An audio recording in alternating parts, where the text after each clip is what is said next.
Hello student, today we started class 11th statics subject part 2. Topic is collection of data.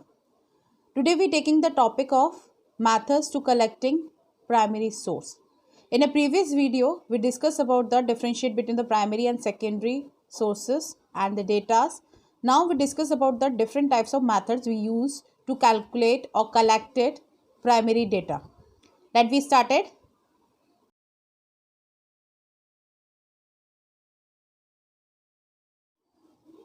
Now students, see, these are the methods of collecting primary data. First one is direct personal investigation. Second, indirect oral investigation. Third, information from local sources. Information through questionnaire. There are the two parts in a questionnaire, mailing method or numerator method.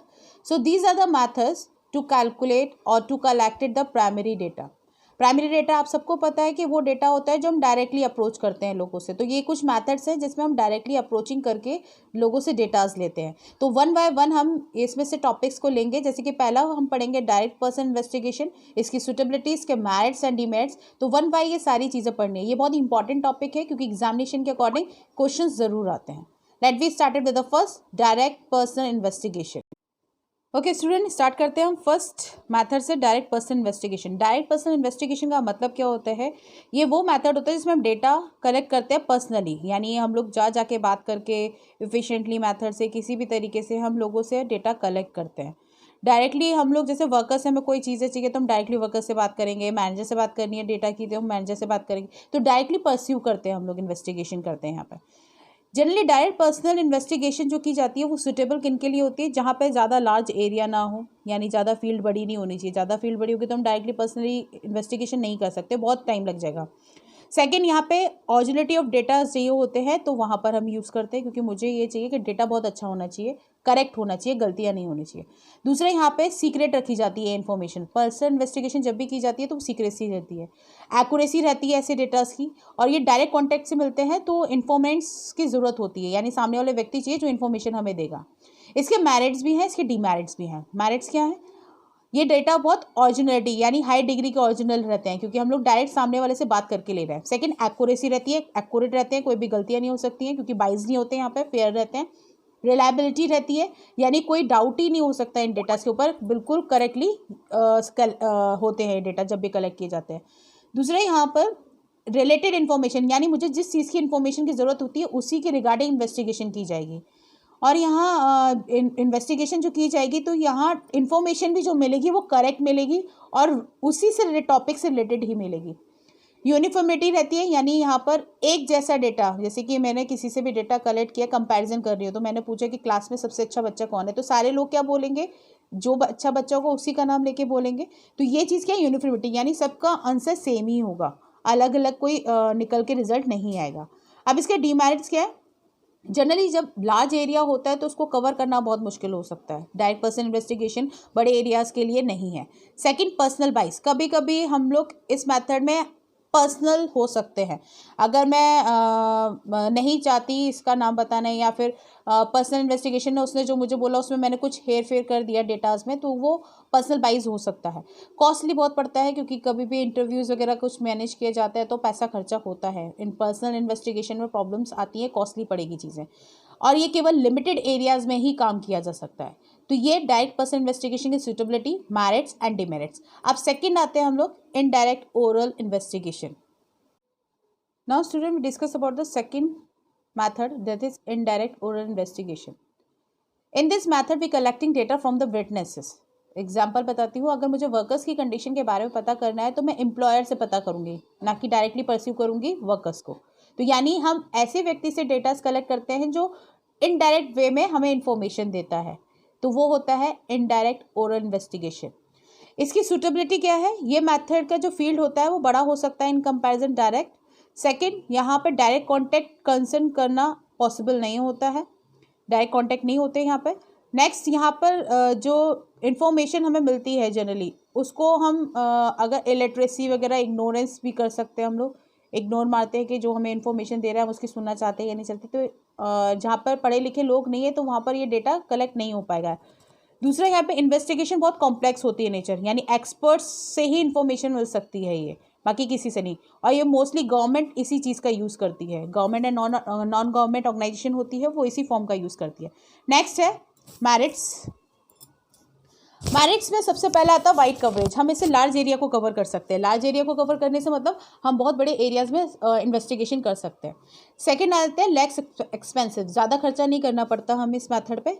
दूसरा expert opinion, यहाँ पे बहुत अच्छे opinions आते हैं experts के, क्योंकि हम लोग जो डेटा कलेक्ट करते हैं वो एक्सपर्ट्स से ही करते हैं, तो यहाँ पे व्यूज़ और इन्फॉर्मेशन बहुत रिलायबल निकल के आती है। दूसरा फ्री फ्रॉम बाइज, इसमें हम लोग को कोई बाइज होने की या पर्सनल बाइज होने की कोई ज़रूरत नहीं होती। यहाँ पे इन्फॉर्मेशन जो भी मिलती है एक्यूरेट मिलेगी, पर्सनल बाइज नहीं होंगे इसमें। और बहुत सिंपल मैथड होता है, ये अप्रोच होता है डेटा कलेक्ट करने का।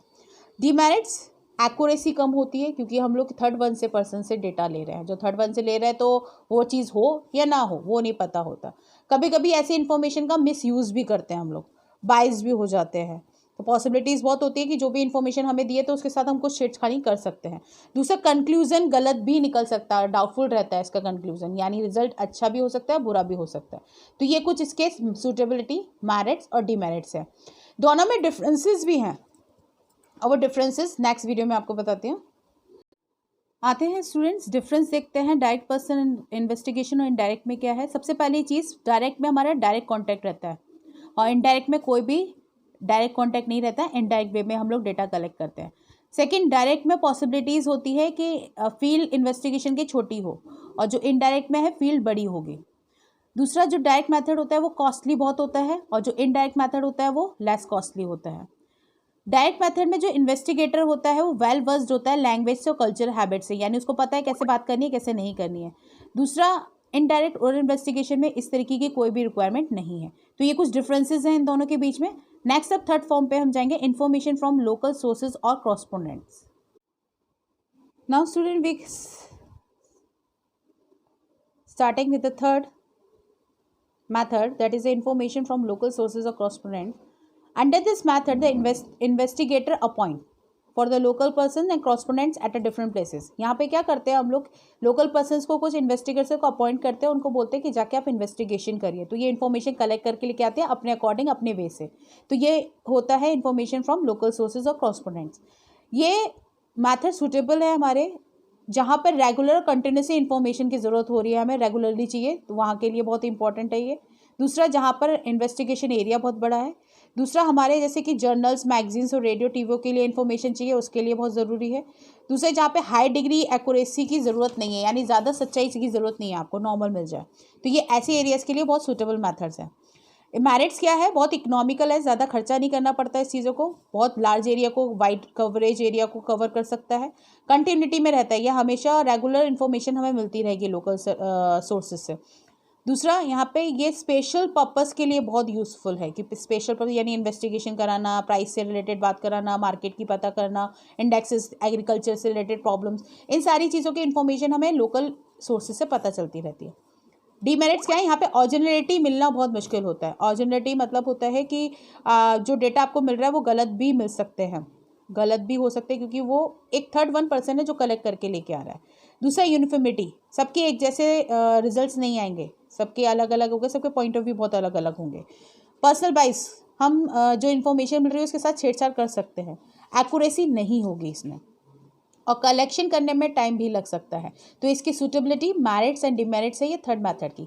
इसके बाद हम फोर्थ मेथड पढ़ेंगे, जो information through questionnaire and schedules है, जो दो तरीके से होते हैं, mailing and enumerator methods.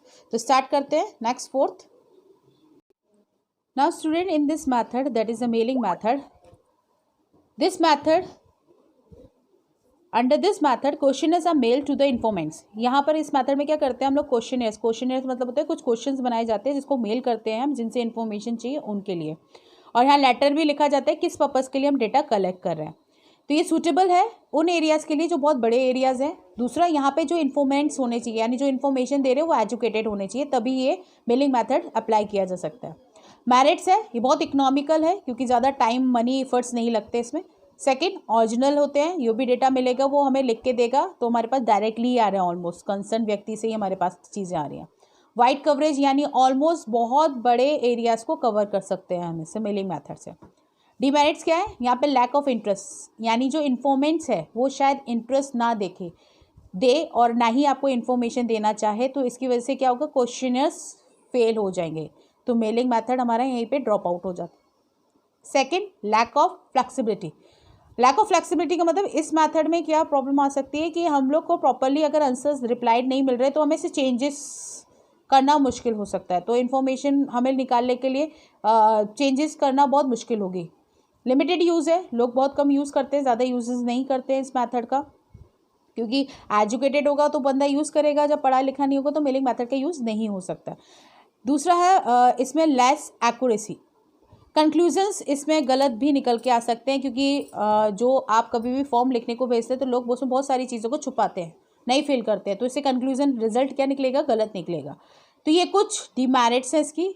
Last इसका बाइज्ड, यानी इसमें इन्फॉर्मेशन जो दी जाती है उसमें हम वाइज्ड भी हो सकते हैं, इन्फॉर्मेशन हमारे अकॉर्डिंग नहीं है तो हम उसको चूज़ नहीं करेंगे, या कोई चेंजेस करने होंगे अपने अकॉर्डिंग हम कर सकते हैं। तो मेलिंग मेथड्स की हमारी सुटेबिलिटी, मेरिट्स एंड डिमेरिट्स हैं। इसके बाद नेक्स्ट फिफ्थ आते हैं enumerator method. Now student, in this method a question is prepared according to the purpose of inquiry. यहाँ पे एक क्वेश्चनर बनाया जाता है जिसके लिए हमें इंक्वायरी करना है, जैसे एग्जाम्स वगैरह कराए जाते हैं, शेड्यूल बना के चीज़ें करवाई जाती है, तो एग्जामिनेशन इन्यूमरेटर मेथड होता है, क्योंकि हमें एक पेपर बना के दिया जाता है, उसी पे हमारा इवैल्यूएशन किया जाता है। अब ये मेथड किसके लिए सूटेबल है, सबसे पहले ये बहुत बड़े लार्ज एरिया के लिए सूटेबल है, ऐसी फील्ड हो जो बहुत बड़ी हो तो वहाँ पे आपका इन्वेस्टिगेशन की जा सकती है इन्यूमरेटर मेथड से। दूसरा, यहाँ पे इन्वेस्टिगेशन को स्पेशलाइज और स्किल्ड इन्वेस्टिगेटर्स की ज़रूरत होगी, यहाँ पे वो बंदे को सारी चीज़ें आती है, उसको नॉलेज होनी चाहिए। जो इन्वेस्टिगेटर्स होते हैं वो वेल वर्स्ड होने चाहिए, लोकल लैंग्वेजेस उनको आनी चाहिए और कल्चरल नॉर्म्स उनको पता होनी चाहिए, तो उस जगह पे न्यूमरेटर मेथड्स काम कर सकते हैं। मेरिट्स, वाइड कवरेज है, नो डाउट लार्ज एरिया को कवर कर सकता है। एक्यूरेसी भी है, क्योंकि आप जो क्वेश्चनर दिया जाएगा उसको फिल करके देंगे, वहीं की वहीं चेक भी होगा, तो एक्यूरेसी रहेगी। पर्सनल कॉन्टैक्ट रहता है, क्योंकि क्वेश्चन जब दिया जाता है तो आपके कॉन्टैक्ट में रहते हैं वो लोग, तो आंसर्स भी आपको एक्यूरेटली मिलते हैं। इम्पार्शलिटी होती है, इसमें कोई भी पार्शलिटी नहीं हो सकती, क्योंकि यहाँ पे कोई भी इन्फॉर्मेशन न्यूमरेटर्स के पास नहीं होती है। कंप्लीटनेस होती है, पूरी इन्फॉर्मेशन मिलती है हमें, क्योंकि पूरी इन्फॉर्मेटर, जैसे हमको एग्जाम्स होते हैं तो पूरी आप चीज़ें लिख के आते हैं तो पूरी इन्फॉर्मेशन होती है हमारे पास।